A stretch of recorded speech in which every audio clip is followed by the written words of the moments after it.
Τσούνα όπως λέει και ο χοντρός ο Ινκούκου, Τσούνα γάμο το χοντρό τον Ινκούκου. Καλά που πήγε αυτός ο πουτάνας γιος ο Ινκούκου εντωμεταξύ.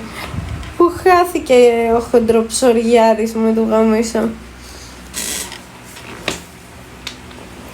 Πού χάθηκε αυτή η πουτάνα του TikTok που τον χώρισα και έκλαιγε ο ηλίθιος. Ή πιο δημόσιο πουτανάρα επιτέλους. Μπορείτε να μπείτε και κοπέλες στο OnlyFans μου. Ένας λίγδα. Σκάσε μωρή πουτάνα εσύ που γράφεις συνέχεια ρε πουτάνα. Μαμά σου θα με λες.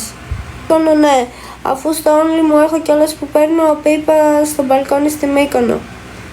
Τι εννοείται, εγώ είμαι δημόσια καριολίτσα, τα κάνω αυτά σε δημόσιους χώρους.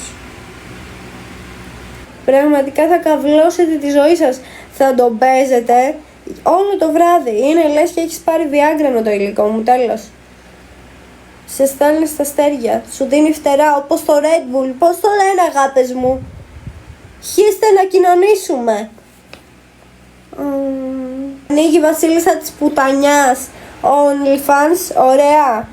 Όλοι μέσα, απλά πέφτει το ίντερνετ.